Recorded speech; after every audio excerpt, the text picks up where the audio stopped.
So, do we have the slides? Yeah, we don't have them yet, but they're coming. So, my task here today as CEATL's visibility coordinator is to introduce you to the issue of visibility, of translators' visibility. We call this introductory panel naming the translator a Sisyphean task. So I'll start from the title. As you probably know, Sisyphus was a mythological king who was punished. Yeah? Try to get acquainted with these killer chairs. Sisyphus was this mythological king who was punished by the gods. And the punishment consisted in rolling a big boulder up on a hill, and then this boulder would go back again, and then he would start rolling it all over up the hill again. So sometimes when we think of translators' visibility, we think of it as such a task. On one side, endless, never-ending, and on the other side, unavailing. It bears no fruit, probably. So in order to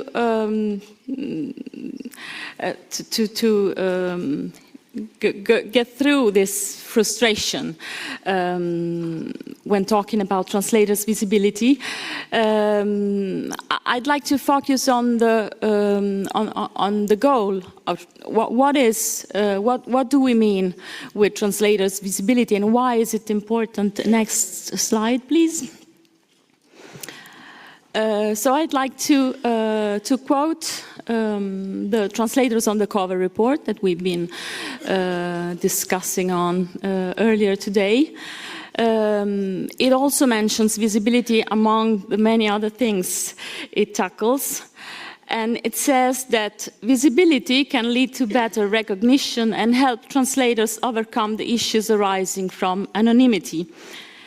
Because invisible translators have a poor negotiating position and are badly paid accordingly. So this is the way CEATL thinks of translators' visibility. Visibility is not a matter of vanity.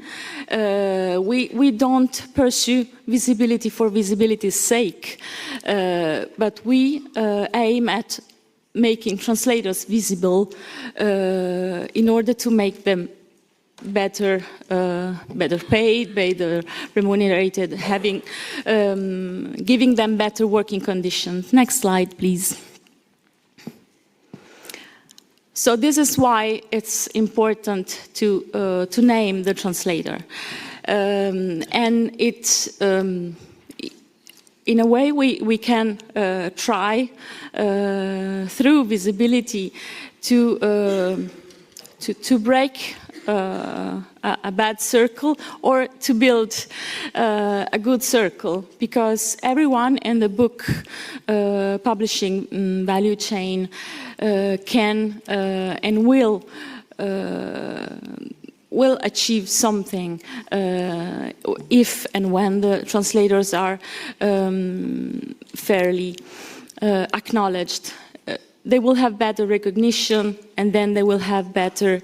They will be in a better negotiation position, and then they will bring better quality to their translation, and thus enriching the whole value chain, and thus also giving a better books in the hands of the readers. So, in order to have this mini panel a bit more dynamic, we will try to have a dialogue here with Gabriela Stöckli from translation house Looren, and I will ask you, in your view, from your position, what is the target of visibility? Who are we aiming at when we want to make translators more visible? Thank you. Thank you, Eva, and by extension, thank you to also the CEATL and all the organizers. I'm really very happy to be here. Maybe I might just go back 1 second to the title of this dialogue. Is it a Sisyphean task to try to improve visibility of translators? And I think, yes, it is a Sisyphean task by nature, by definition.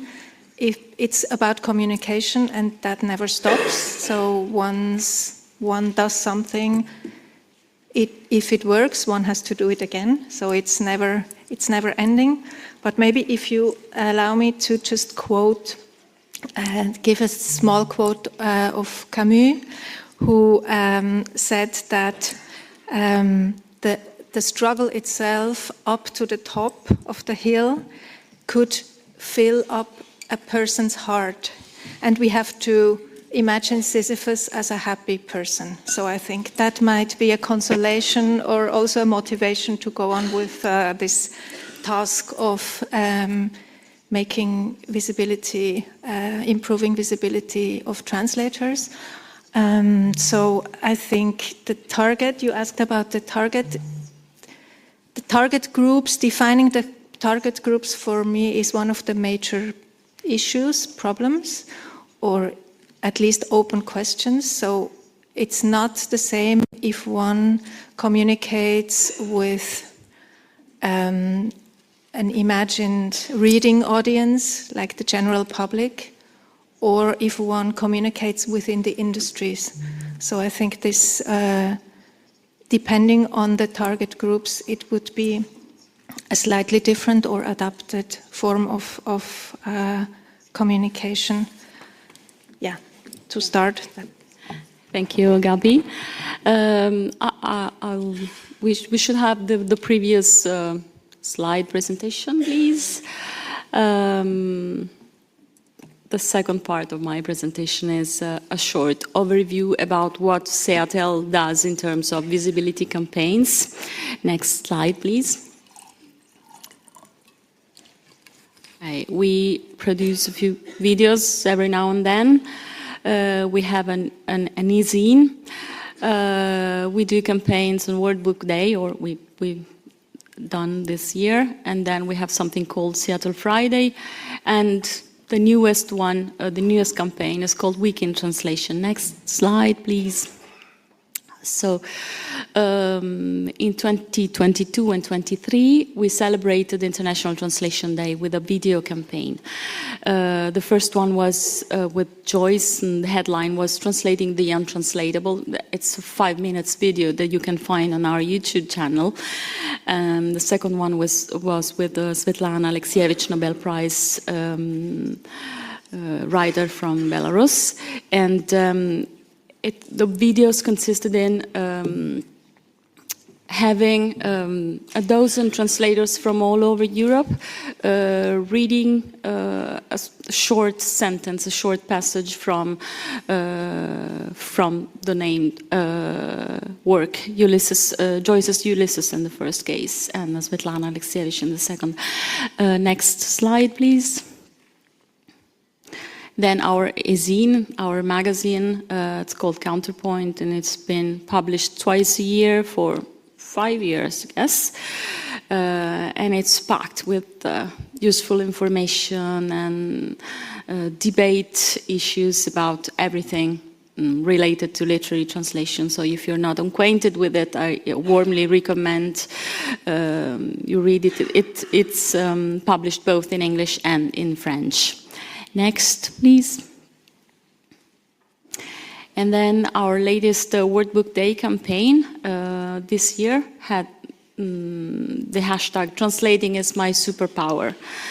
And we called on individual members of our member associations to post pictures of either themselves or their working tools, dictionaries, lexica, whatever, and use this hashtag so that we could make all the individual postings into a general campaign. And it turned out quite beautiful and quite colorful and diverse as well.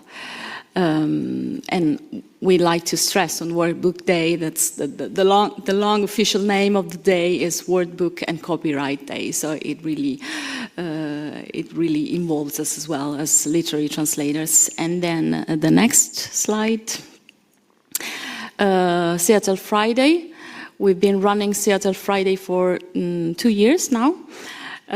So every Friday we post some content from CEATL, the CEATL world, what we do around Europe, and you will find it on our social media profiles, Facebook, X, Twitter, Instagram, and LinkedIn so far.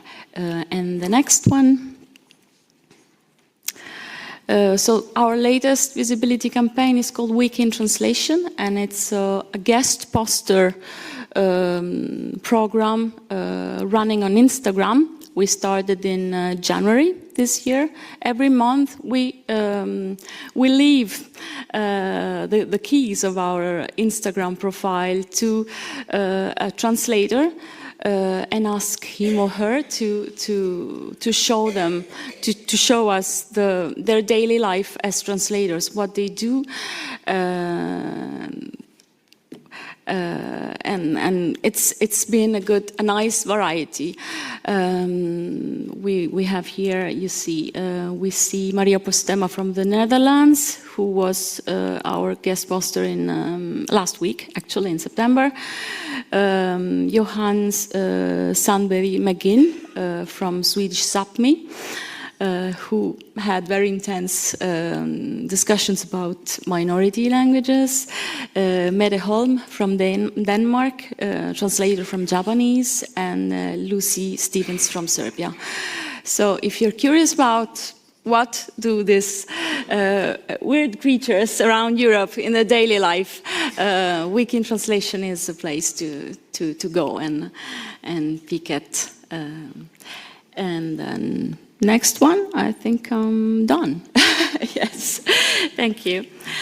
But we're not done with our mini panel.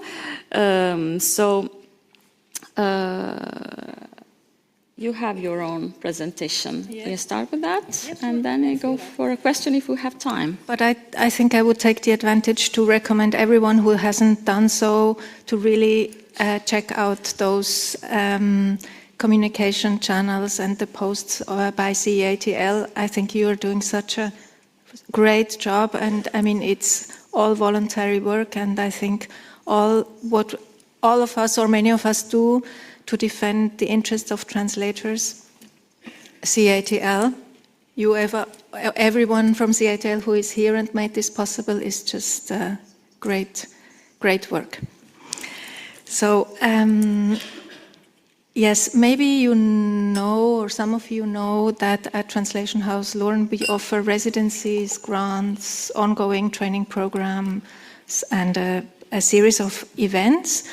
And we also try to be active in advocacy for the interests of literary translators. Next slide, please. Next, yeah, thank you. So next year we will celebrate our 20th anniversary, and we have been asking ourselves what to do. We have some additional budget. What should we do? And we came to the conclusion that we don't just want to celebrate ourselves and show how great we are, but that we would like to take this opportunity for a visibility project. And I'm already very proud and happy to say that we will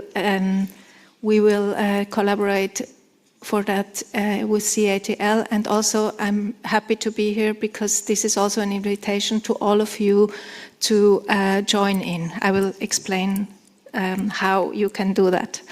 So what we have been observing, and also what has come out of the report, Translators on the Cover, is that even though visibility of translators in the public sphere has grown very much in the last 10-15 years, so this is a success, nevertheless it doesn't translate automatically into a better position of translators in the industry.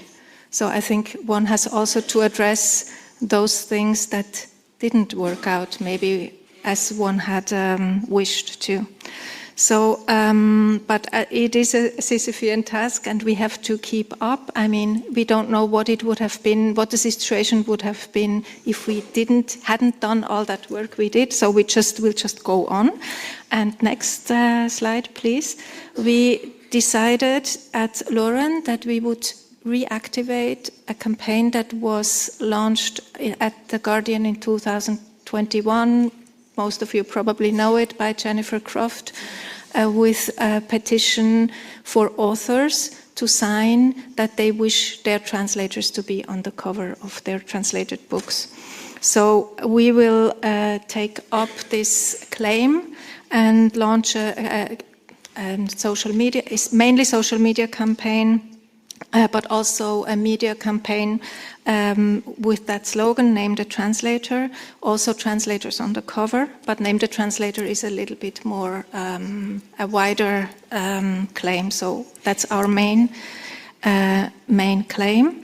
And we would like to make this a network initiative, which means to strengthen our own network and help strengthen networks around, even around the world, to better defend and protect the interests and the rights of literary translators.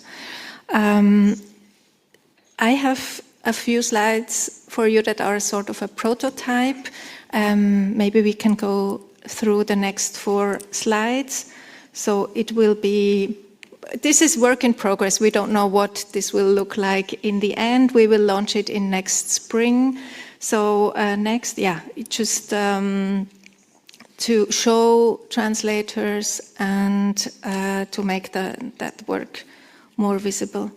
We would like to design a social media campaign that is inviting for people to share their experiences. And for the moment, we just, next please. Then for the moment, I just take this opportunity that I have the microphone in front of me to invite you all to tell us your story. Do you have an interesting story to tell about how your name got or didn't get on the cover?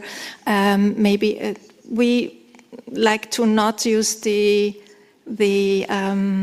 this anniversary to blame, but more like to tell good stories. It can also be a funny story or a surprising story, but of course it will be a powerful claim. So if you have something to share with us as an individual translator, as an institution, as an association or whatever, we would be very happy. Next, please, if you could write to us. So you can write to our generic email address, info@looren.net, or to my colleague who does communication if you prefer a direct contact to a person who will treat your story discreetly. So it's janine.messerli@looren.net. And we are very much looking forward to getting your stories and hoping that our campaign will be designed in a way that it will be an invitation for all of you to participate in some or another way. Thank you very much.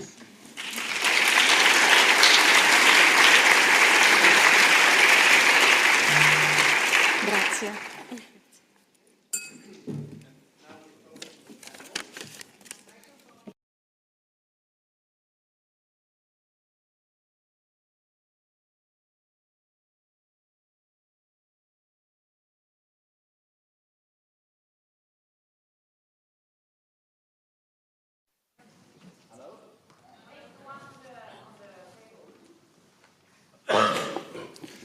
Exactly. Now we open the panel to another group of people, and I invite Lucie Campos from Villa Gillet in Lyon to come and to introduce her guests on the panel. So enjoy the next round.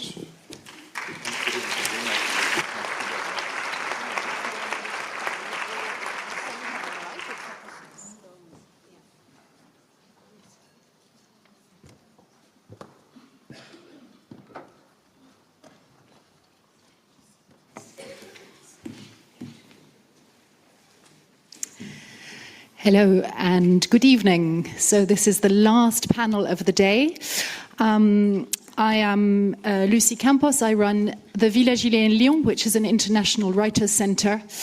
And why have I been invited to chair this panel? Because we run 2 international festivals and we spend a lot of time saying to audiences that writing in translation is exciting, that writers in translation are amazing, even if you don't know their name, even if you don't know what they've written, and you've never heard of them before. Before that, I was a judge on the International Booker Prize panel in 2020, and we did pretty much the same at the time, telling the global English-speaking audience that writing in translation was amazing, was worth a major literary prize, and that it really deserved readers' attention. So what we're talking about this evening is what happens to translation once all you amazing translators have got funding and the best funding that can happen, and how other parts of the book chain work with translation, what they think they are doing and can do to promote literature in translation. So I have a great panel here where pretty much every segment of that book chain is represented, from publishing to bookshops, to libraries, to festivals and international book fairs. From Belgrade to Frankfurt, Timisoara, Portugal, Bologna, Denmark, Norway, it's all there. My aim will be to lead us through this discussion with very different people running very different institutions, with 2 main questions. Firstly, promoting translation is difficult. It requires a lot of energy. We all put energy into that. How does each segment of this chain see its role in promoting translation, as opposed to just literature in general? I mean, we all like good books, but this is good books in translation. Secondly, what concrete initiatives are being taken in these different spaces for reader curiosity, to help those readers out there to think that translation is amazing? There used to be a campaign maybe 10 years ago that's on Instagram that said reading is sexy. Well, this question is, reading translated literature is sexy. Why? And what are we doing for it?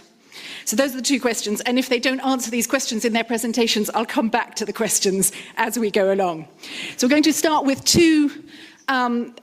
So we're going to start at a specific place in the book chain with 2 presentations coming from publishing and bookshops to start with. So I'm going to give the mic to María Afonso. Sorry, she's over there.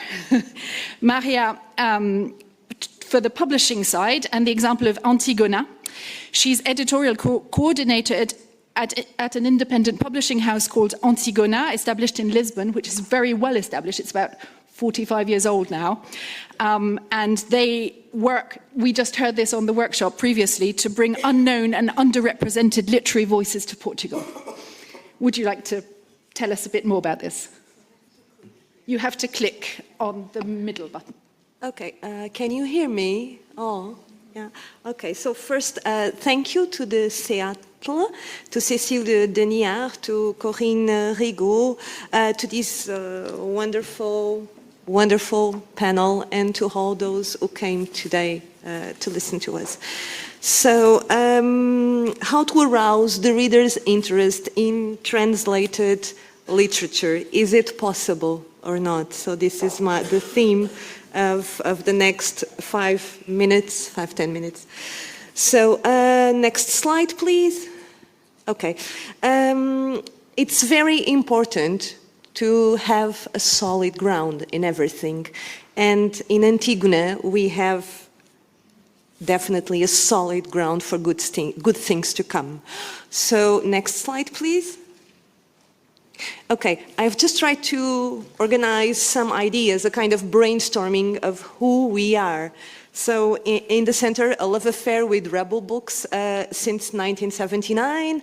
Antígona as Lucie told us, is an independent publishing house established in Lisbon, Portugal in 1979, founded by Luís Oliveira, the founding editor, currently in his 80s.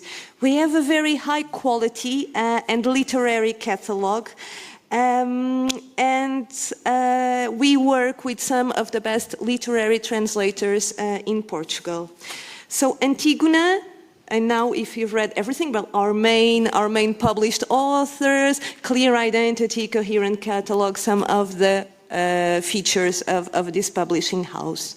Next slide, please. Okay, and these are some of the works we have been published. It's only 10, but you can see the design of the covers, some of the authors we chose to publish, and there's a part of us in every book we publish. So, next slide, please. So it is us, it's our editorial team, our founding editor, my colleague Esther, João, Pedro, Luís, Oliveira and me.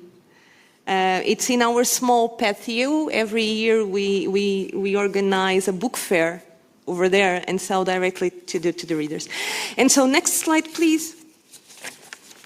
Okay, how to promote translated literature. It's some of the anguishes and problems we feel is how to address this question. So next slide, please. Just a moment. Okay. Many challenges as for the promotion of translated literature in Portugal. So in Portugal, and I think this is common to several other countries, there's of course this lack of bibliodiversity in bookshops, even in independent bookshops, although they are always and will always be our allies.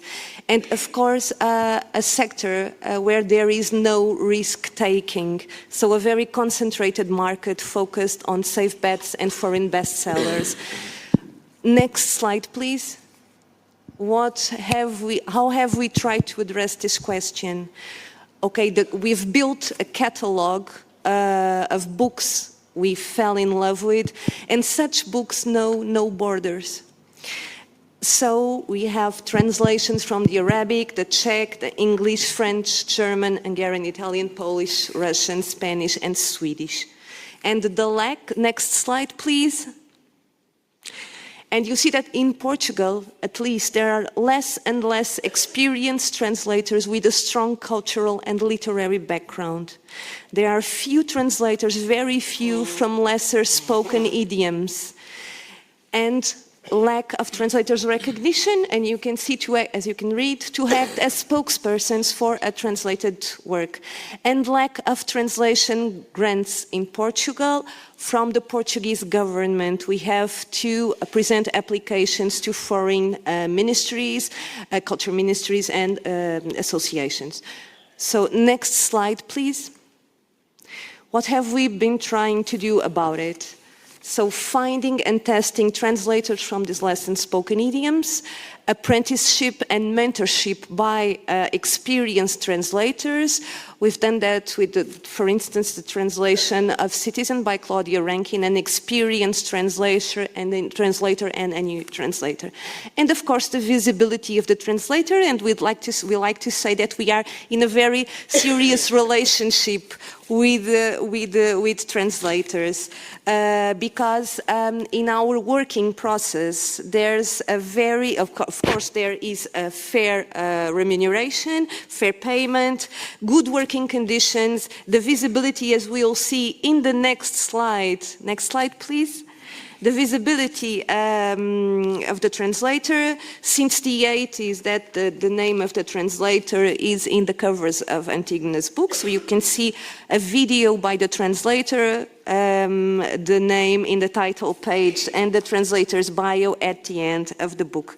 There's a fertile dialogue in all the translation process between the translator, the proofreader, the editor, even the designer. I used to tell people that if you as translators need to remember your publisher or the editorial department, that you have to see the second or the third proofs there's something wrong. You have to have control over your work. And we really like that you do, and that you dialogue, you talk to us too. And it's a collaborative work. It's not. You're soloists, as Magda Heidel told this morning, but you never work alone. We're here as a safety net to help you. So, next slide, please. So, how do we move forward? What can we do to promote in literature in translation? Next slide, please. Be unique. Remember the solid ground I talked about in the beginning. That's a very solid base to promote good literature in translation. So if you develop a unique tone, a unique catalog, a very committed, and you establish a pact of trust with your readers, every book we publish, a reader knows that it's going to be a very good edition. And so they trust all our catalog. You create expectations. That's why I say be unique. Believe in what you do and insist on the line of your catalog. Do not go ahead, simply. And now, next slide, please. Okay, how do we cross the bridge? How do we reach to the readers with a book of translated literature? Next slide, please. Okay, we do what every other publisher does. So book fairs, we work with institutions. You have the European Night of Literature, one of our books. We do presentations to journalists, to the press. You can see our stand at the Lisbon Book Fair, the press releases and the newspaper clipping. And during the pandemic, for instance, we created a campaign to help independent publishers, independent bookshops. So it was very interesting. It was during the pandemic when in Portugal all the bookshops were closed, and a percentage of our sales in our online shop went every day for a week to one independent bookshop. So next slide, please. Okay, working well with all the stakeholders in the chain, in the book chain. So the press, great expectations, relationship with the specialized press, catalog, the readers, the word of mouth between us, the translators, of course, visibility, the dialogue, and the quality of the work. And, of course, a communication tone, very provocative and playful. Next slide, please. Okay, and what are we doing that is a bit different? So we presented an application to the Creative Europe project called Seeds of Dissent, Translated Literature and New Audiences. And we chose five works of literature. And in this project, we are really making an effort to reach new audiences and new readers. So our main purpose, next slide, please. With this so here are the 5 works we have selected for the program. Polish, Danish, German, Spanish, and French are the 5 languages. So with this program, we tried to reach, next slide please, new audiences. Audiences usually estranged from literature and from books, audiences without reading habits, due to geographical reasons, due to the lack of reading habits and the lack of contact with good stories in book format.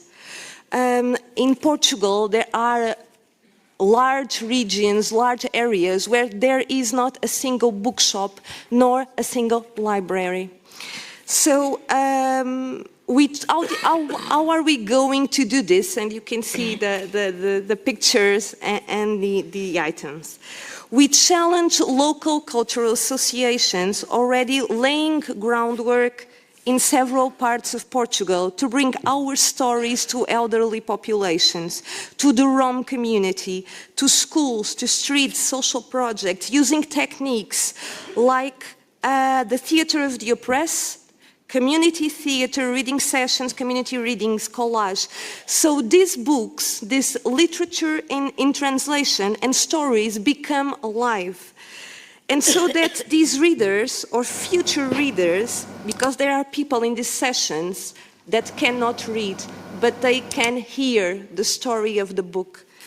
So that these readers or future readers see that books and literature are not strange cold objects, but relatable slices of life. Our project is called Seeds of Dissent, and we are planting seeds in these thirsty soils.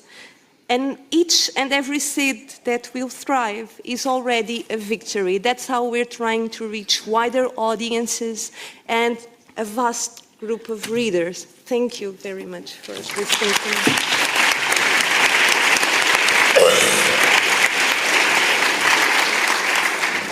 Thank you very much. Thank you, Maria. And so once these seeds are planted, the bookshops need to nurture them and pick up on them. So we move on to bookselling and good practices in bookshops with the example of Timișoara and Oana Dobosi, who is going to talk to us about the Two Owls bookshop. Bonjour à tous et à tous. Je parlerai en français. Je serai la côté francophone de la table, même si je viens de Roumanie. Vous m'entendez? Oui.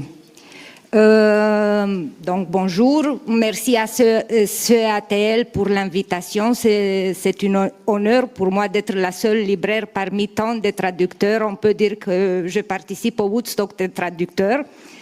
Et donc,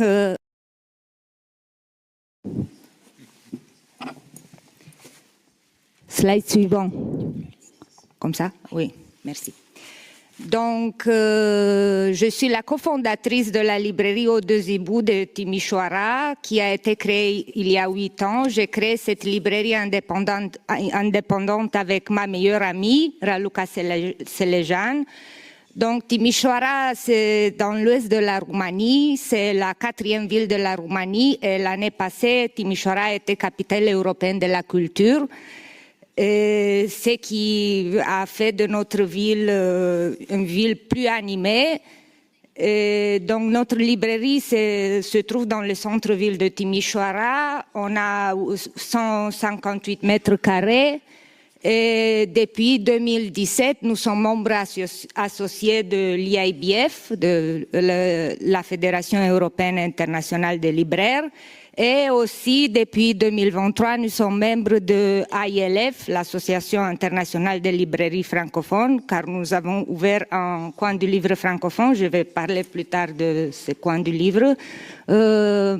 Slide suivant, s'il vous plaît. Donc, notre librairie est généraliste, mais avec une inclination plutôt littéraire. On a voulu, depuis le début, de se concentrer sur ce qu'on appelle en anglais literary fiction, sur la littérature. Donc, nos rayons, en fait, sont littérature jeunesse. On a un rayon une bibliothèque du roman de l'Europe centrale, le rayon de littérature roumaine, essais, littérature étrangère, poésie, théâtre, mémoire, biographie, philosophie, donc sciences humaines et sociales et art. Et nous vendons aussi des livres en anglais et en français. Slide suivant, s'il vous plaît. Donc ici, vous pouvez voir que, en fait, la littérature étrangère, la littérature traduite est au cœur de notre librairie parce qu'en fait, le plus grand rayon de notre librairie, c'est la littérature étrangère. Et on essaye de...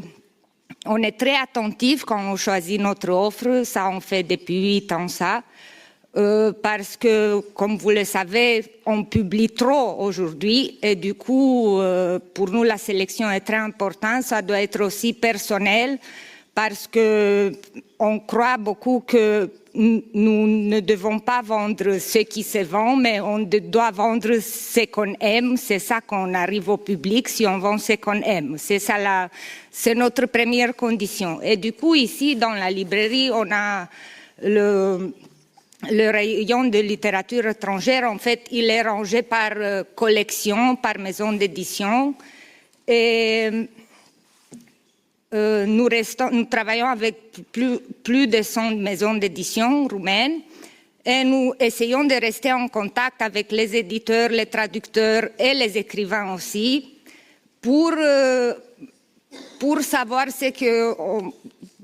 pour faire la sélection de notre offre.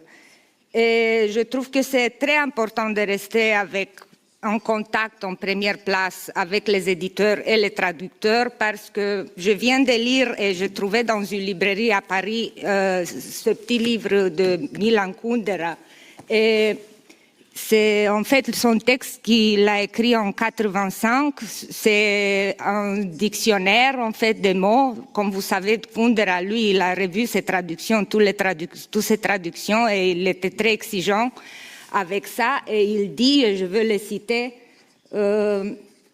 parce que hier on a vu Georgi Gospodinov avec toutes ses traductrices, et je me suis souvenu de ce texte. On me dira la traduction est comme la femme, ou bien belle ou bien fidèle. Oh non, car la traduction est belle seulement si elle est fidèle. C'est la passion de la fidélité qui fait une authentique traduction. Et nous aussi, on essaie de rester fidèles à nos livres préférés et aux meilleurs traducteurs. Slide suivant. Bon, ici, vous pouvez voir, on a aussi deux rayons. L'année passée, nous avons ouvert un coin du livre francophone. Nous vendons des livres en français. En fait, c'est un projet qu'on a fait avec la librairie indépendante Kiralina, qui est la librairie française de Bucarest. On a obtenu un soutien du Centre national du livre et on a commencé le coin du livre francophone avec plus de 1000 titres en français. Et aussi, on a une petite section de livres en anglais, mais ce que je veux dire, qu'on essaye de faire la promotion de l'autre côté, pas seulement de vendre la littérature étrangère traduite en roumain, mais c'est important pour nous aussi d'avoir la littérature roumaine traduite en autres langues. C'est pour ça que dans nos rayons de livres francophones et anglais, on essaye d'apporter et de vendre les livres des écrivains roumains traduits en français ou en anglais. Slide suivant, s'il vous plaît. Ici, c'est en fait comment on fait, nous, la promotion de la littérature étrangère. Et ici, c'est un exemple, c'est notre collection Coupe de cœur littérature étrangère qui a été lancée il y a 4 ans. La collection s'appelle Anansi World Fiction et elle est coordonnée par Bogdan Alexandru Stănescu, qui lui aussi il est écrivain et traducteur, pas seulement éditeur. Et du coup, nous avons pu accompagner cette collection de littérature étrangère dès le début. Ici, c'est l'affiche avec les 6 premiers titres de la collection. Et ici, on a fait en fait un lieu spécial pour les livres de cette collection à l'entrée de notre librairie. Et on a essayé de faire des clips vidéo, de différents événements liés à chaque titre. Et c'était pour nous un plaisir de pouvoir accompagner une collection de littérature étrangère depuis le début. Next slide, please. Ici, c'est en fait un exemple que dans cette collection de littérature étrangère, ils mettent le nom des traducteurs sur la couverture. Slide suivant. Ici, ce sont des exemples qu'on a fait avec des des écrivains étrangers qu'on a invités à la librairie pour nos 2 ans. Quand nous avons fêté nos 2 ans, on a invité l'écrivain islandais Jon Kalman Stefansson. Puis dans la pandémie, on a eu une rencontre sur Zoom avec Daniel Mendelssohn. Puis dans notre librairie, c'est Hervé Letellier avec José-Louis Peixoto et Andras Forgac. Oui, slide suivant, s'il vous plaît. Et ici, c'est un autre type d'exemple d'événement qu'on fait. En fait, sur les traductions nouvelles, on a fait un grand événement l'année passée sur la nouvelle traduction d'Ulysse de James Joyce. Et aussi, il y a 3 ans, il y avait une nouvelle traduction de Paul Celan. Et on a invité les traducteurs pour qu'ils expliquent et qu'ils parlent de ces nouvelles traductions. Slide suivant, s'il vous plaît. Et dans la pandémie, nous avons créé une résidence littéraire aussi pour les écrivains, pas seulement pour les écrivains romands, mais aussi pour les écrivains étrangers. Et c'était une résidence qu'on a fait en partenariat avec EuPL. En fait, chaque année, on invite aussi un écrivain lauréat du prix de l'Union européenne. De la littérature, oui, et on invite à Timișoara pour 1 mois pour qu'ils écrivent. C'est pas une condition qu'ils soient traduits, comme ça peut-être on peut lui trouver un traducteur et une maison d'édition. Slide suivant, s'il vous plaît. Et à la fin, ce qu'on a fait il y a 2 ans, en fait, je vous présente un livre très spécial pour Timișoara qui s'appelle Le Dictionnaire du roman de l'Europe centrale, qui est une œuvre de recherche coordonnée par Adriana Babeț, qui est professeure de littérature comparée à l'Université de Timișoara. C'est un travail de recherche qui a duré plus de 30 ans avec une équipe de chercheurs de Roumanie, de la France, de Pologne, de l'Hongrie, de la République tchèque. En fait, c'est un dictionnaire qui contient des fiches sur 256 romans de la littérature de l'Europe centrale du XXe siècle. Et on a créé une bibliothèque spéciale du roman de l'Europe centrale parce qu'on a voulu promouvoir la littérature de cet espace-là, parce que pas tous les romans qui sont en fait le problème, comme dans tous les petits pays, c'est qu'on ne connaît pas nos voisins. On traduit beaucoup de l'anglais, mais c'est aussi intéressant pour le public de voir aussi la littérature de pays voisins. Merci beaucoup.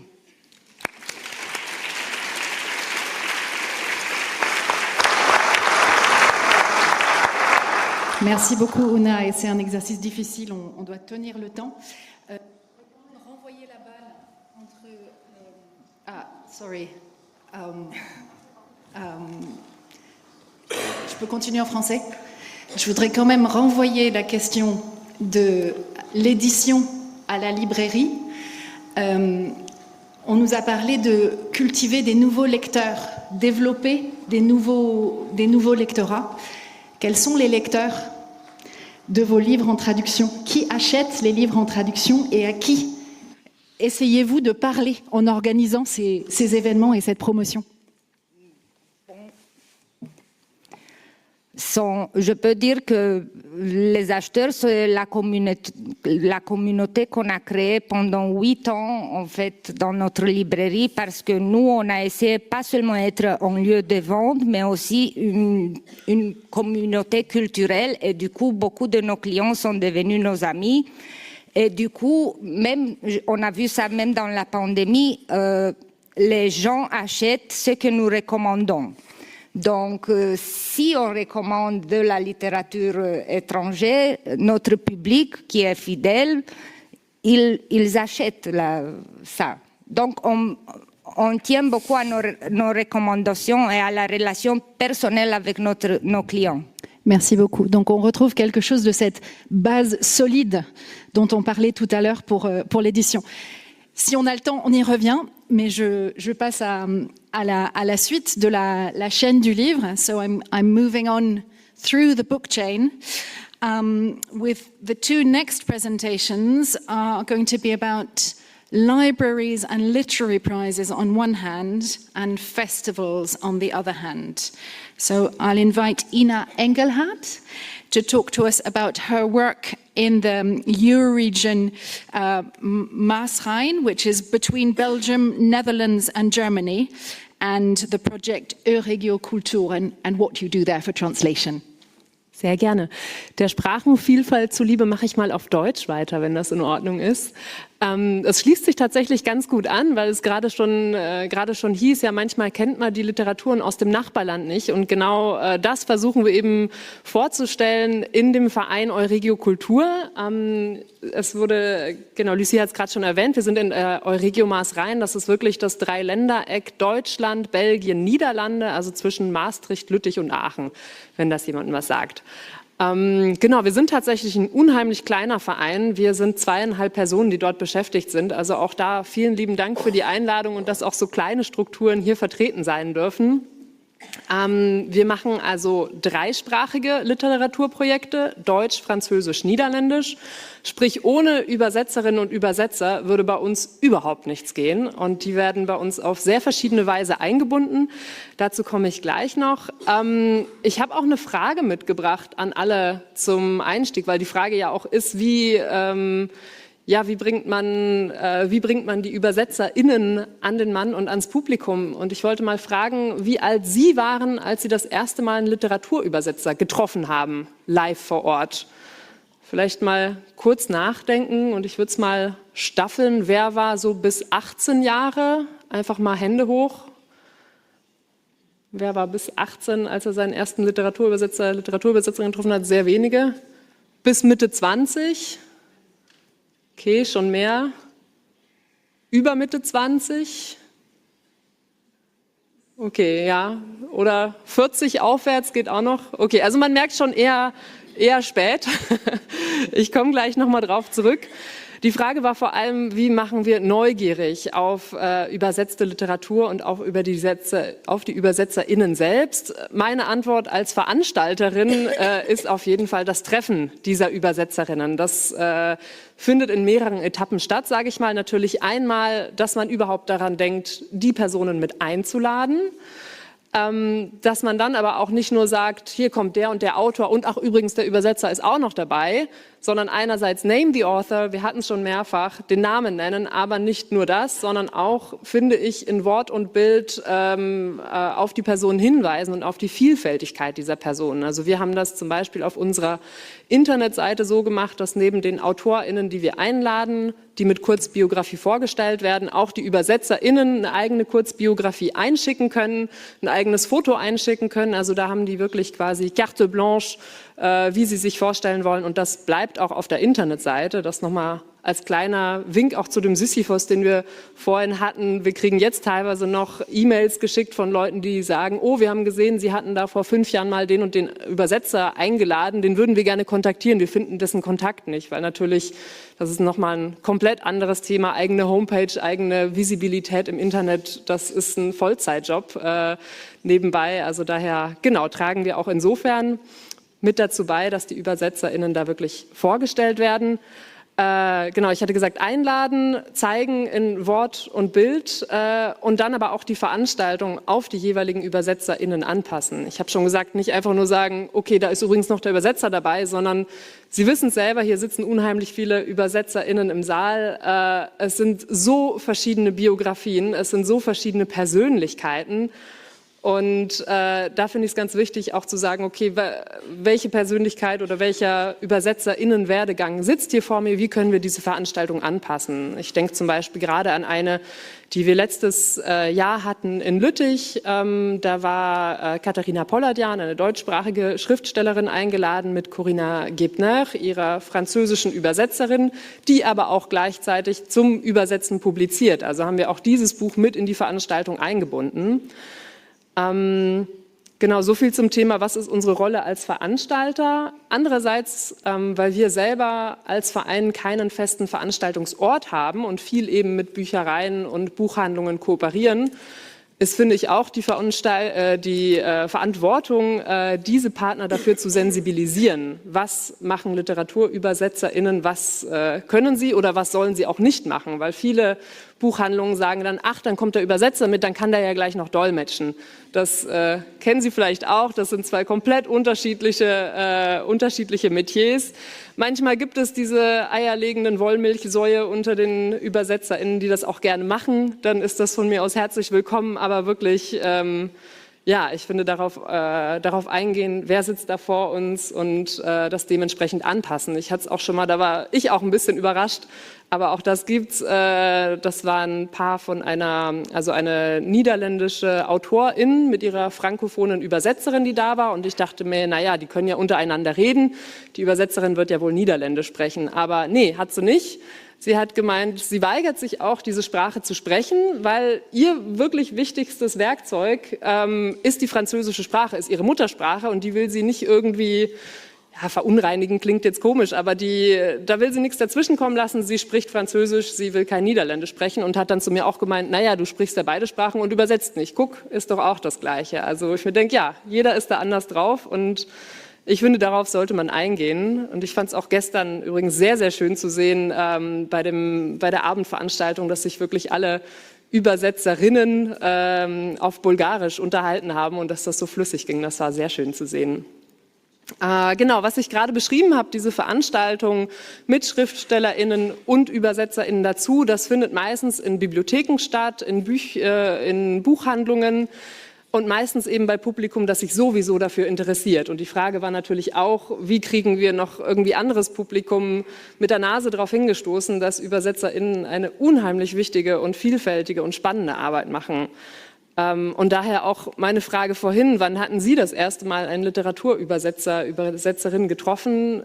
Ich finde, das muss viel früher stattfinden und bestmöglich schon Kindergarten, Schule, spätestens, sage ich mal, natürlich, das sind Mammutaufgaben, was ich da skizziere, aber das Wort oder das Schlagwort ÜbersetzerInnen in Schulen mit einbeziehen ist auch schon mehrfach gefallen. Wir machen das tatsächlich innerhalb eines Projekts. Also das erste Projekt von unserem Verein, das ist der EuregioKultur-Literaturpreis. Das ist ein Projekt angelehnt an den Prix Goncourt des Lycéens, den sicher hier auch einige kennen. Die Idee ist einfach, junge Leute sollen AutorInnen und ÜbersetzerInnen treffen und selber darüber entscheiden, wer ist der Beste, sage ich mal, unter ihnen, wer gewinnt einen Preis. Da sind jedes Jahr 6 AutorInnen eingeladen, wie gesagt bei uns dreisprachig, 2 niederländischsprachige, 2 französischsprachige, 2 deutschsprachige. Genau, die werden von so rund 300 SchülerInnen aus der Region gelesen. Das sind meistens Schülerinnen aus der Oberstufe, so 16 bis 18 Jahre alt. Genau, die treffen die AutorInnen, die treffen die Übersetzerinnen. Und dann ist es im Endeffekt auch so, es ist der Literaturpreis einerseits nur für den Übersetzer, weil es wird das gewinnende Buch gewählt, aber neben dem, habe ich Übersetzer gesagt? Nee, für den Schriftsteller meine ich natürlich. Aber neben dem Schriftsteller, der quasi ausgezeichnet wird, gewinnen auch die beiden ÜbersetzerInnen einen Preis. Das ist auch sehr wichtig in diesem Projekt, dass die beiden ebenso Ruhm und Dank erhalten für ihre Arbeit. Wie gesagt, ohne sie wäre es nicht möglich. Und ÜbersetzerInnen werden bei uns auch eingebunden in Workshops, die an Schulen oder an der Uni gegeben werden. Es war... Die Frage war auch, wie schafft man wirklich Interesse? Ich finde einmal, wie gesagt, indem man die Leute mit der Nase darauf stößt, in Schulen. Andererseits könnte man auch sagen, oh, mal ein Übersetzer dabei, das ist was ich noch nicht kenne, nach dem Motto Unbekanntes ist interessant. Oder Maria meinte ja auch gerade, be unique, readers will follow. Das klappt bei uns leider manchmal noch nicht so. Wir hatten eine Veranstaltung geplant in einer sehr ländlich gelegenen Bibliothek mit Autorinnen und Übersetzerinnen. Die Autorin ist abgesprungen. Wir haben gesagt, komm, macht nichts, haben wir mehr Zeit, nur die Übersetzerin auf die Bühne zu setzen und ihr Fragen zu stellen. Es war leider niemand da. Also das war wirklich sehr traurig. Daher finde ich, es sind... also die Übersetzerin war auch nicht sehr geknickt. Sie hat gemeint, das Publikum hat eine junge, nette, hübsche Autorin erwartet und ich bin quasi schon in Rente. Wen interessiert das denn? Das interessiert, finde ich, doch sehr viele Leute, aber gut, manchmal klappt das mit dem Be Unique eben noch nicht so. Ich finde, da wäre vielleicht eine Variante, Solo-Formate, sage ich jetzt mal, einzubinden in bereits etablierte Veranstaltungsreihen, die regelmäßig stattfinden. Jetzt zum Beispiel rund um Literatur. Es gibt bei einer Partnerbuchhandlung von uns in den Niederlanden, die machen einen Boekenborrel. Das heißt, so eine Art Kaffeekränzchen rund um Literatur. Da werden x verschiedene Leute eingeladen. Die haben ein großes Stammpublikum von so 50 Leuten, die da einmal im Monat samstags zusammenkommen. Warum da nicht einfach mal nur eine Übersetzerin oder einen Übersetzer einladen? Ich fände es wahnsinnig spannend und das ist auch so, weil Lucie, du auch gefragt hattest, was sind unsere Visionen für die Zukunft? Das wäre eine für mich, dass das irgendwie normaler wird, diese Soloprogramme zu haben und tatsächlich nur ÜbersetzerInnen zu präsentieren. Und allgemein die Sensibilität für die Vielfalt und die grandiose Arbeit der Übersetzerinnen zu stärken. Genau. Merci beaucoup. Thank you very much. Vielen Dank.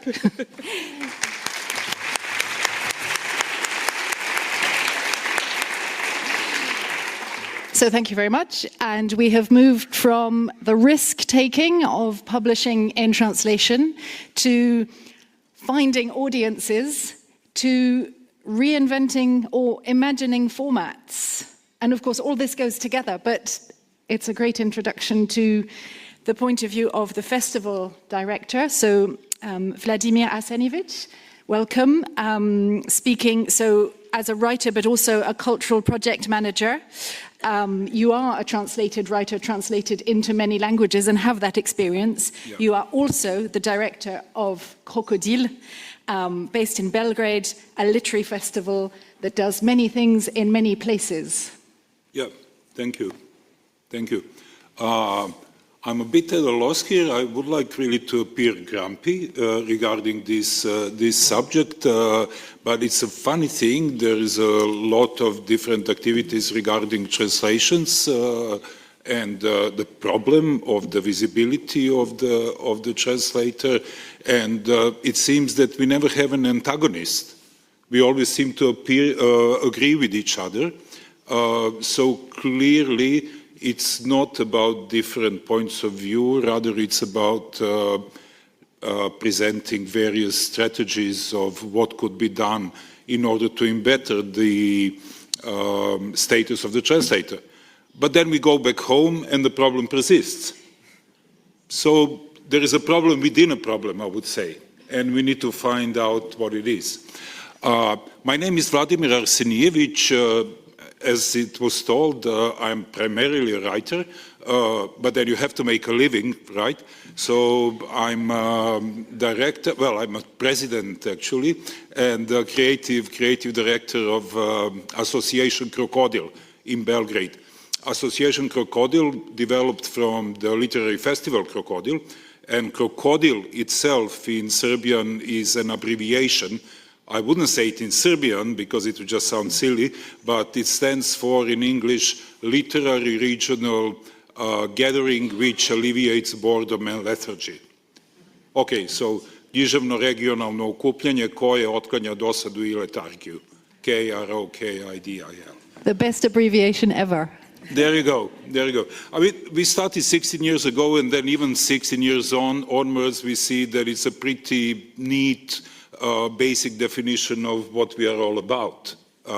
We started off as a regional event. We really wanted to do a political thing, to reconnect. It had to do with the fact that we lost contact with then surrounding countries throughout the 1990s when Yugoslavia imploded in the series of bloody wars, and we wanted really to use the language in order to reconnect because we do speak the same non-translatable language. But as we developed as a festival and it became very popular with the audiences, we tend to attract a lot of audiences, so we get 1,000 plus people in the audience per an evening, which pretty much differs to a relatively low esteem of the organizers of literary events, because usually when they say, oh, it was really well visited, and they would say, so how many people was there? They would say, well, 50. So 1,000 plus really makes a big difference, and it's a power in itself. And we grew from a purely regional event to, let's say, half international, half regional. So this is where the question of translators comes into picture. What we do in our festival is whenever we talk to people who we speak in a different language, we do it in English, considering that actually these people speak English, while the readings are done in the original language of the author with the background of subtitles projected on the video screen area. So on the actual first slide of the subtitles, underneath the name of the text which is going to be read is always the name of the translator. We oftentimes invite the translator on stage, particularly in the cases when we have a privilege of one translator actually translating several works of a certain author, thus providing him with a very definitive voice in the language that we actually read. But we are not only a literary festival. As I said, we developed throughout these 16 years into many different directions, and I think we occupy this weird space between literary and cultural activities and also socio-political activism and humanitarian work. We live in pretty bad political circumstances, and there is a lot of different fights that we need to fight there. But we are also running a residential program for literary creators in Belgrade ever since 2012. And I stress this definition, literary creators, because we started as a typical writer in residence program. And then we decided that this just does not cover all the people that we would like to be able to invite to our residential program. So this is again, I think, one of the problems that need to be addressed here, how we see translators, how we talk about them. Mostly people tend to see them simply as enablers. They translate from one language to another language and allow us to read. But they don't only do that, we know that. 3 different translators given the same text would provide 3 different versions of the text. So there is another layer there. And in that sense, we should, and need to see them, or you, as literary co-creators, because this is what the translator is actually about. So when we started thinking in terms of literary creators, we sort of made our residential program a bit more inclusive. This did not only include translators, but also literary editors, different people, slam poets at the end of the day, people who express themselves in a literary way, but cannot be defined as writers. This proved to be extremely crucial in February 2022, when the Russian aggression against Ukraine started. Immediately, there was a flood of offers for the Ukrainian writers from all different residential programs all over Europe. In so many that there was actually more offers than there were actually writers to be able to accept these offers. Whereas translators, editors, all other people who are actually crucial in keeping this whole thing that we call literature alive actually remained in the shadow. And we decided to invite translators, to invite different people to our residential program, and it was a great opportunity for us to be able to open up our residential program for literary creators that we actually turned into a literary creator in jeopardy program, I would say, and directed solely to people from Ukraine. So I think this is where the problem lies. I would really like, I was listening and watching the event very carefully. It's absolutely stunning what we are doing here, but I think that we should need to address the problem with more directness. And I will just take another couple of minutes. I think 2 minutes, okay. I'm sorry if I'm taking too long, but I just need to say this thing as well. So we live in Europe, right? Europe is scattered into these small things, states, and they're also more or less separated by languages. So we have these small book markets that are non-communicable with other book markets, and people are trying very hard to make a living within these so-called industries. So mostly you would have very small publishers and very small booksellers and translators working in that kind of environment. So oftentimes the problem appears to be purely economical. The publisher would do their utmost to keep the price of the book as low as possible. So if the publisher pays the translator the amount of money that the translator deserves, that would make the book completely, unavailable for the majority of the readers, because readers, by definition, are not the most rich part of the society. Sorry and thank you.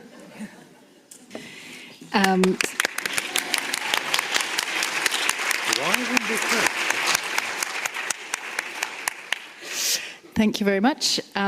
So we've moved on from formats and the question of who or what we put on stage to actual context. And thank you very much, Vladimir, for saying this important thing, which is that the literary scene is a political scene, or our international literary scene is also key to our politics.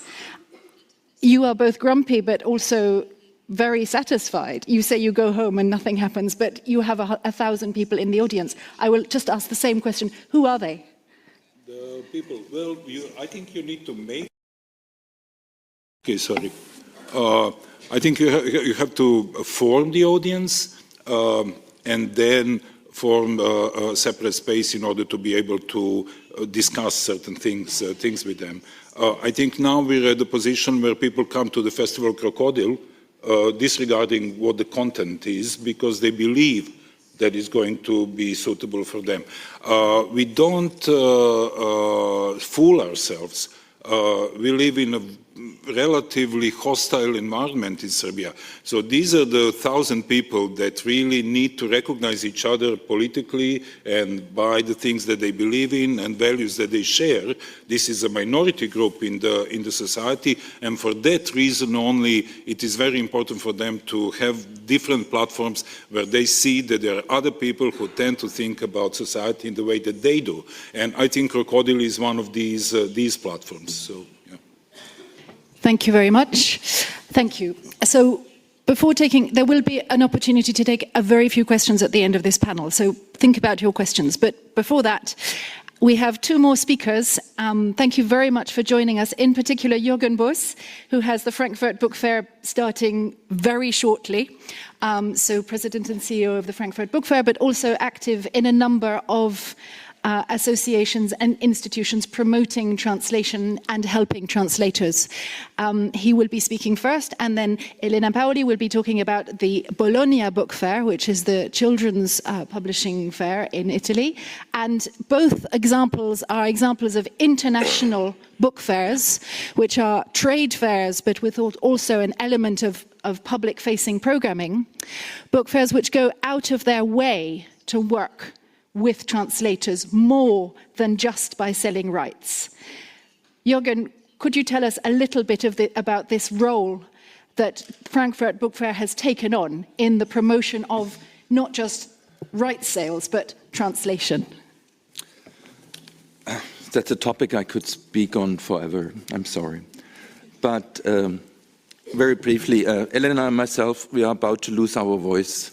Yes. So this seems to be a book fair director's disease. Don't take it too serious. Yeah? It's just noisy. It's not infectious.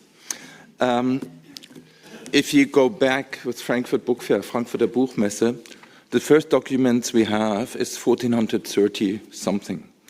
So actually, we go back a very long time, and we go back, on the one hand, to this history of printing, but on the other hand, to the history of translation, because Frankfurt started with the translation of the Bible from Latin into German. Yeah, so without translations, there wouldn't be a marketplace like Frankfurt. We sometimes refer to the grandmother of all book fairs because probably it's the oldest book fair in the world. And the other interesting thing is, this started in Mainz with Gutenberg, but the book fair had to leave Mainz after a few years and went to Frankfurt because there was censorship in Mainz. And Frankfurt was a city where freedom to publish, freedom of speech was granted because it was a marketplace, yeah, eine freie Reichsstadt, the free city of the emperor. And the emperor only showed up every 3-4 years, so everything was possible. And this is what publishing is about, to make stories visible. And what I see the role of Frankfurt in, somebody coined it yesterday, that translators are ambassadors for diversity. And I somehow feel, as a book fair, it's an ambassador for storytelling. Yeah, we have to promote storytelling. And it's also one of our most important goals is visibility for that, for publishing, for translation, for writers, for everybody in this value chain. And especially, as I said again, Frankfurt wouldn't be possible without the role of the translators. It's so important. Thank you so much. Otherwise, I wouldn't have a job. So, we have a few slides as well. I don't know whether they are available. If we can just have a rolling just let it run a bit. slideshow of the slides. Thank you. So I'm not going to speak about what you're seeing here. It's just in the background a bit, so we can keep it rolling. What I wanted to say when I was referring to printing and Martin Luther, it was also about the democratization of content. But democratization requires the translations as well, to get this diversity, which we need in a democracy. Yeah? So you as translators have such an important role, and sometimes you forget it if you think this is literature, this is art, this is culture, but it's democracy, the work you're doing. Yeah? We have access through your work to all forms of ideas, controversies, discussions, diversity. And you see there are a few things which we are doing here in Frankfurt. We also, in a part, sort of a private-public partnership with our government, so we have to promote German culture abroad. But our statement also says we have to support publishing worldwide. And publishing means all functions, so translations as well. And we have some programs, you know about this one, the Arthur Goldschmidt program, and we see we are working very closely with our friends. I've seen Pro Helvetia around there. I've seen friends from other areas. I've seen a friend from the Czech Republic over there. So we have a lot of partners, and we all have a common objective, a common goal. So what else is left to say? We have a center of words, our former translation center. You see, should I stop? No. Okay, I shouldn't stop. Please continue. So this is a programming for this year, which you see. And today our app, where you see all the content which we are going to provide, is available on the App Store. It's unofficially, nobody knows about it. You're the only ones that just received an email. So look into the Frankfurter Buchmesse app, and you can see the whole programming for this year. And last but not least, I want to mention this organization because it's very, very, okay. Litprom, this organization, because it's very dear to my heart. It's the only organization in Germany which translates from languages from Africa, Latin America, and Asia, and the Arab world, which is very different. Usually, we tend to translate from German into other languages. And we really have to fight for that. This organization is 40 years old, yeah? And now we have to fight for survival. So we said it before, it's really challenging times. We get a little subsidy by the Foreign Office, but fighting for such an organization, without them, all these titles wouldn't have been translated into German. And we talked about it. Portugal doesn't have any translators from which language did you mention earlier? Yeah, but this is also so important, yeah, to have this diversity. So Litrom is very dear to my heart, and the last slide is also, I think, dear to my heart. Yeah, the Ljubljana Manifesto. You might remember last year's Frankfurt Book Fair. Michal Kovac, the guy in the middle, he is promoting very much, and I think this is a requirement as well, nearly as important as translations, the ability to read a longer text. So I really want to combine this. Printing was important, it's done. Yeah, but translations is a process, and we need new translations even of classical text every 10, 15, 20 years. But we also have to support the ability for deep reading. If people don't have this ability anymore, we can translate whatever we want. People are not going to read it. So our common objective has to be promote reading and reading a longer text. So yeah, maybe I just want to congratulate you for your work. Thank you so much.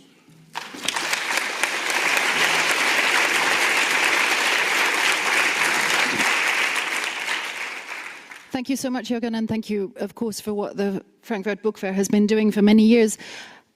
You are the mammoth of book fairs, but it having been going on for such a long time,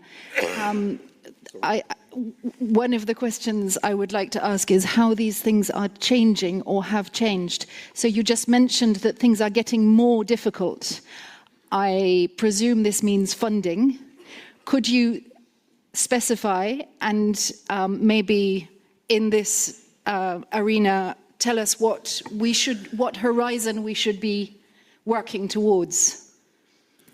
I think a lot of these questions you already raised this afternoon. We've been talking about artificial intelligence, yeah, major topic for all of us in the book world. Yeah, we'll have to see what's going to be next. Young adult is easy to translate by artificial intelligence. We already see the first publishers who, in Germany at least, who use, especially for young adult romance fantasy titles, artificial intelligence. Yeah? So this can be a threat to our industry. The lobbying, you mentioned it this afternoon. We also, as visible organizations, yeah, we have 5,000 journalists covering Frankfurt in 5 days. We need this for lobbying, yeah, for the legal framework, for the support, institutional support for translators, for publishers, for a lot of people involved in this. Without help, we are not going to survive. Every theater in Germany gets support by the government. Why not the publishers? Yeah, and it doesn't help to have these awards we are getting all over. We need institutional support. And this is also another être for, now I'm mixing the languages. It's ein anderer Grund, warum es uns gibt. Another reason for being. Now I got it. We have to lobby, yeah, for storytelling. And this we have to do every year in a new format. So we have to be innovative and we have to reinvent ourselves. And this accounts for Bologna as well as for Frankfurt. Yes, so back to the question of reinventing and telling the story of translation and diversity. Just one last question before you have no voice at all. Talking about working with translators from other languages than the European languages from Africa, Asia, Latin America, the Arab world. What is changing at the moment? You see them coming to Frankfurt. What do you see? That's an interesting question because I don't know what you're asking me. Is it about the political background? What support is there for translators who might be pitching a text from a language which is not one of the European languages? What place do they have in an international book fair like yours? On what stage are these projects visible? Okay, this is on the one hand the stage I mentioned. In German it's called Zentrum Wort. Yeah, it's a center of words.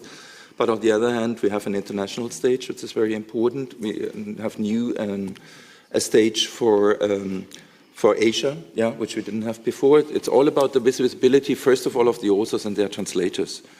And we have this pavilion, you've seen it on the first slide, this white bubble, which is dedicated to actually controversial political discussions, very international.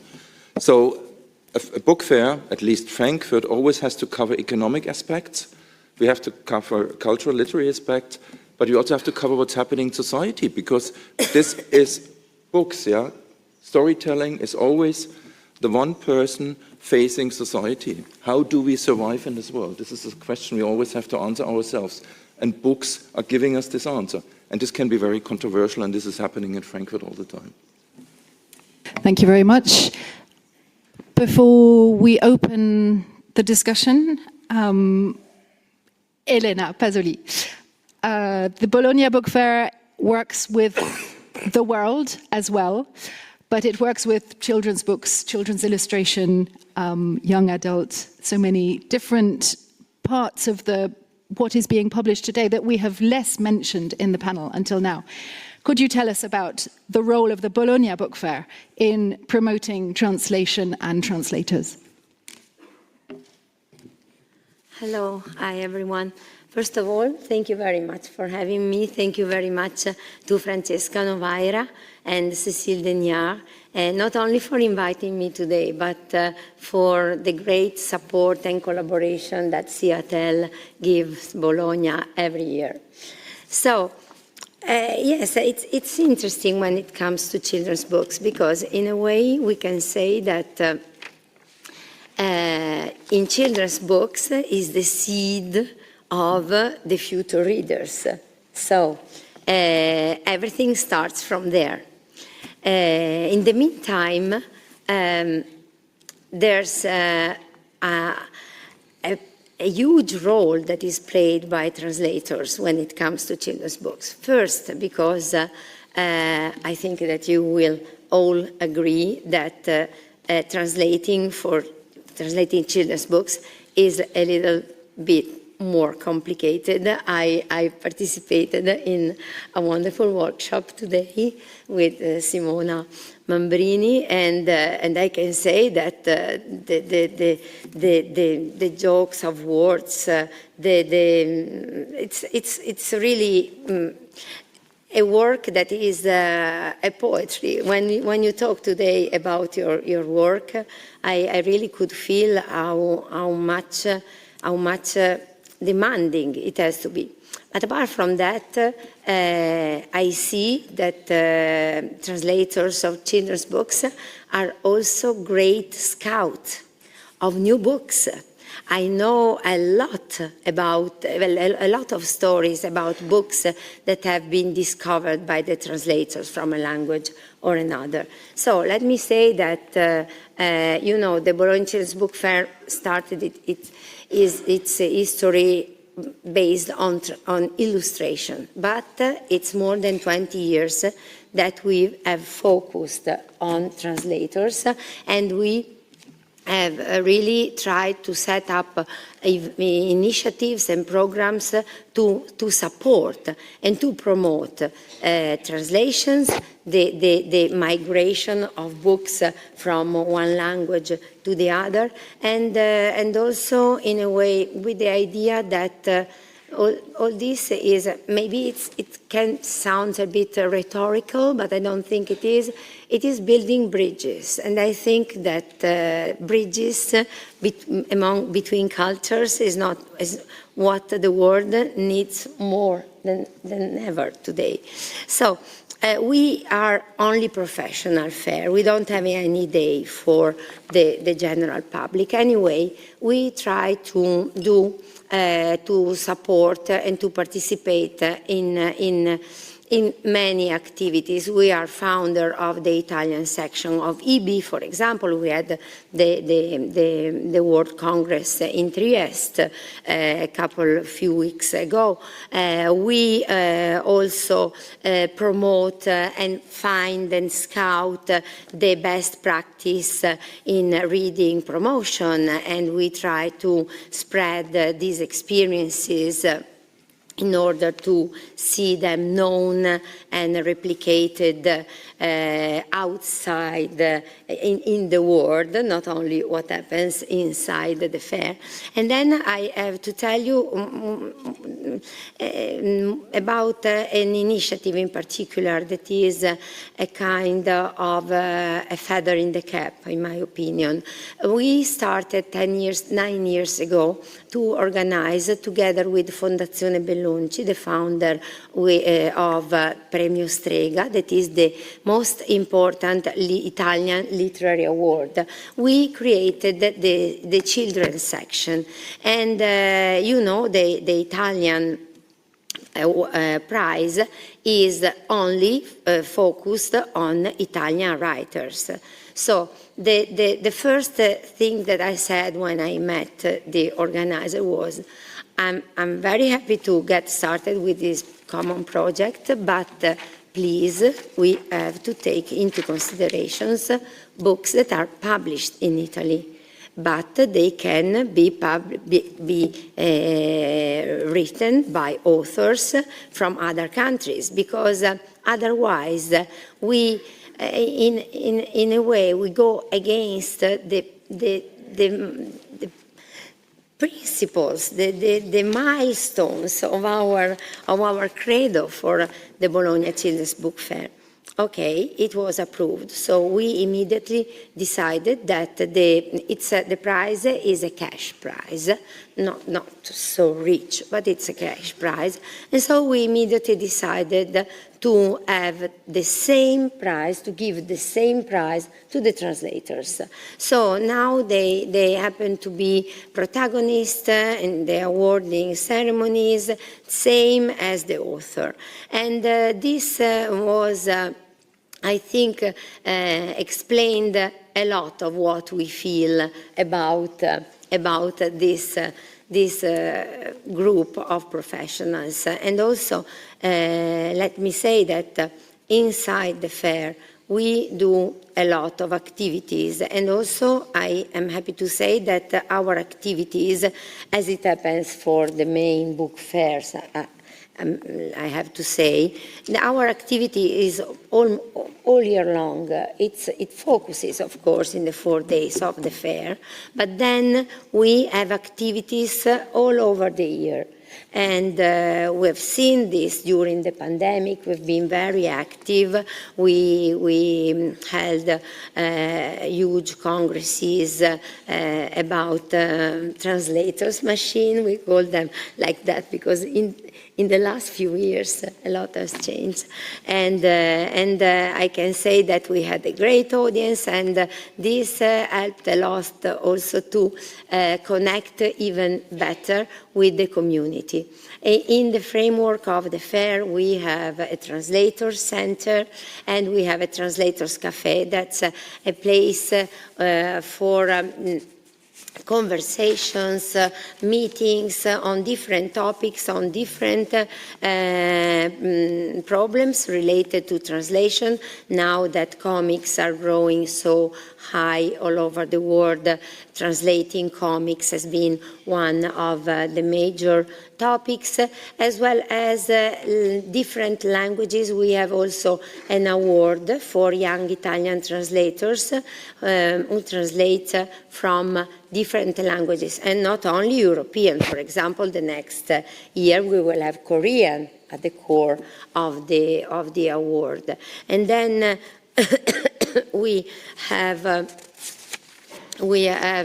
a word directory of children's book translators, so publishers can also browse that huge sea of experiences, and then we have the website, and on the website we have a kind of a blog with a regular area dedicated to translation, not so lost in translation. And here you can find the conversation and discussions on different topics, and also special initiatives such as the first one that we did during the pandemic. It was based on a nursery rhyme by Roberto Piumini that is the most important, one of the most important Italian writers. And these rhymes, thanks also to CEATL, to FIT, International Federation of Translation, and the Italian associations Strade and IT. It was a kind of a playful antivirus made of words that crossed borders and fly around the world. The title was "Is There Something in the Air?" and we got more than 30 translations. And it was amazing because different translations joined day by day, and at that time everything was emotion. I'm sure you remember. This was a great help, a great push to connect and stay connected.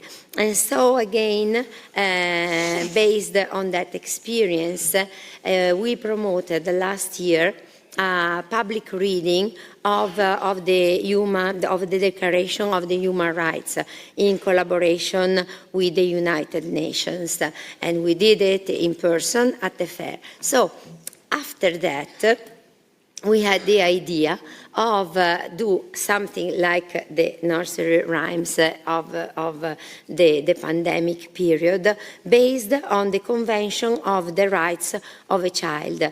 And so we are collecting videos. This time we have videos, not only texts, on our magazine blog online, Fair Tales, that has already gained some 20 translations from different languages, not only Europeans at all, because, you know, for example, we have focused a lot on Africa in the last years. So it's really, really international.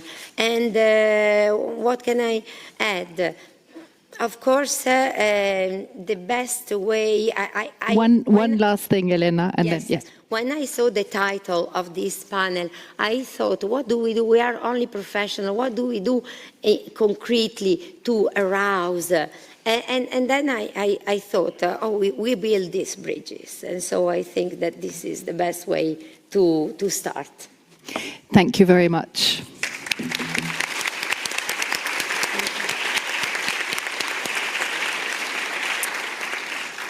So we started 5 minutes late. It's 5 to 6. We have 10 minutes for questions until 6:05. We have spoken about some very special places and projects. And as Vladimir said, then we will all go home and continue to work on translation and translation projects. What questions would you like to ask?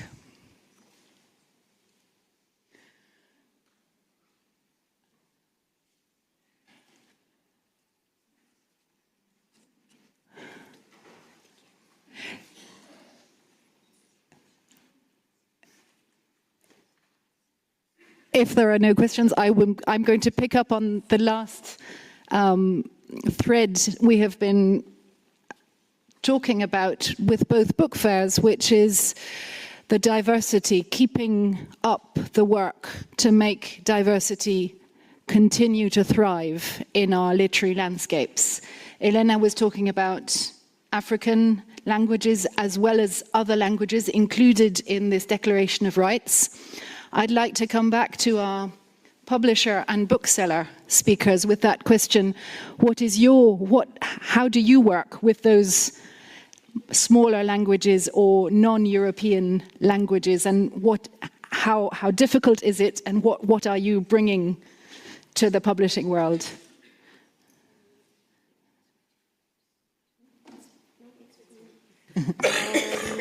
Well, it's usually very hard to find translators in Portugal from lesser spoken languages, European and non-European. So it's a problem we need to keep working on. Oana?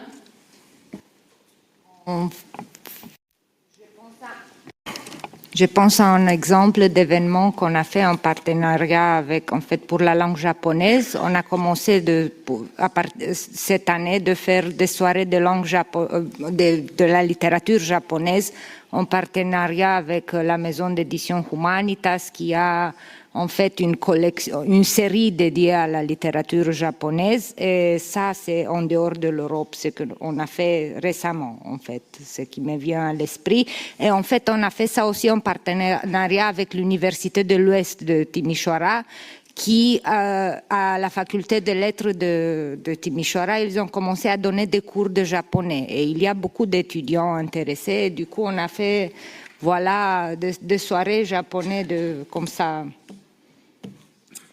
Thank you very much. Vladimir, maybe what level of diversity is there in the programming at Krokodil, and what work are you doing to bring in new or other or smaller languages? Well, we had that ongoing problem really because we were set up on this massive stage with a major auditorium, and this limits you in terms of your choices. You just can't put everybody there. So we decided to use, we are actually situated in this very lush area of Belgrade. We have this foresty kind of park around us. So from last year, we decided to set up various different size stages around the forest, and this brings us a bit of more relaxed atmosphere when we make our choices. So it's much easier for us now to invite writers who are not necessarily very attractive for hundreds of people, but could be attractive for different daytime audiences of 50 to 100 people. Thank you very much. I have another question, but I would like to hear questions from the room. Ich würde eine Frage auf Deutsch stellen, wenn das okay ist. Ich habe jetzt sehr viel gehört, gerade von den Buchmessen, dass es ja Bemühen um Diversität gibt, dass Übersetzen sehr, sehr wichtig ist. Übersetzen erfordert ja auch eine gewisse Weltoffenheit, oder das ist eigentlich die Voraussetzung dafür, dass wir übersetzen, und das ist auch das Ziel unserer Arbeit zu einem gewissen Teil. Wie verhält sich das jetzt vor allem in Frankfurt, aber in Bologna ja zum gewissen Grad auch, mit dem großen faschistischen Elefanten im Raum Italien als Gastland in Frankfurt und dem aber schon länger bestehenden Problem, dass auf der Frankfurter Buchmesse rechtsextreme Verlage regelmäßig präsent sind? Wie kriegen wir diese beiden Informationen, also einerseits das Feiern der Diversität und der Vielfalt und der kulturellen Offenheit und andererseits das, Bereiten des Wegs für faschistische Tendenzen auf den Messen? Wie kriegen wir das unter einen Hut? Danke. Jürgen? Yeah, maybe I can answer in German or maybe translate it myself into English. Ich glaube, Sie haben sich die Antwort gerade selbst gegeben.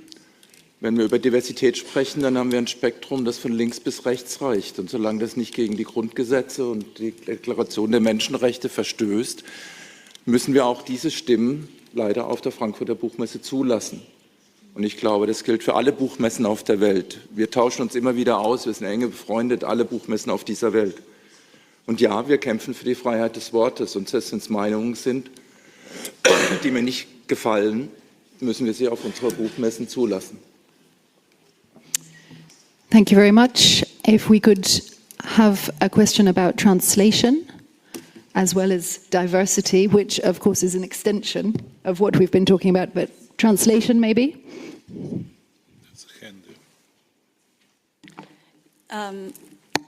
If you don't mind, I'd like to link translation and diversity. I come from a European minority language background, and I've evolved into a non-European diversity minority language background. What can we do to make sure that immigrant minority language texts and regional minority language texts become texts that are read and seen across Europe and the world, maybe? Thank you for your question. Maybe Ina, as project manager? I would love to be able to answer that, but unfortunately our project is mostly centered around Dutch, French and German literature, or from those language regions. But we do have one project where we also encourage artists to write in Wallonian, because, well, we've talked a lot about Flanders, but I'm settled in Belgium and there's also Wallonia. So the French-speaking southeastern part, which also have a regional dialogue, there's some support, but I'm sorry, that doesn't nearly answer your question, but so I won't be able to do that, but it's a very good one. Thank you. Jürgen? I think this is also a question about visibility. So we have to create visibility.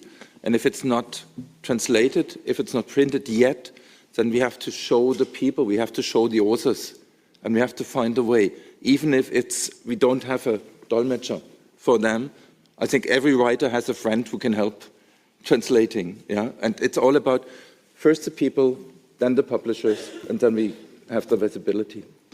Maybe, Elena, what do you think about this visibility? I have seen some publishers that have started collections of books, bilingual books, with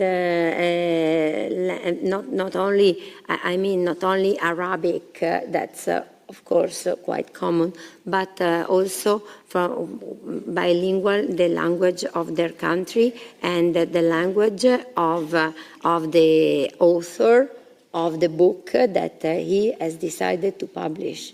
And these are all experiences that tell us a lot about a bigger group of publishers that start having these perspectives. Thank you very much. Maybe Vladimir, does this question, is this relevant to your programming? Yes, sure. I think actually the answer should probably lie in the fact that we need to somehow boost literary creativity first among the group, and then try to attract the readers. For us, it was really interesting this year at the festival Krokodil. We presented Hasan Blasim. I guess the name is known to the people here. So he's a Finnish writer of Iraqi origin. He writes in Arabic, and he's a great example of how an immigrant can really set up himself or herself as a literary powerhouse, really, because this is what he is. But obviously he carries an immense talent, and this is what helped, right? Thank you very much. I can take one last question. Over there. No, it's okay. Someone else can go. Yeah, my question was asked in a roundabout way. So, yeah, thank you. And the very important issue, naming the visibility of a translator, which was mentioned actually in the panel, is the awards and prizes for the translators. And I would like to lobby here in this room that actually every single award and prize which is given to an author for a book which is translated should absolutely be awarded, especially in Europe, when we have so huge diversity of languages and so many books are translated and so many authors are actually awarded with really hundreds and thousands of euros. Comparison, if there is an award for translator, it's a little percentage of what the author gets. Thank you. Thank you very much. On that note, we shall close the day.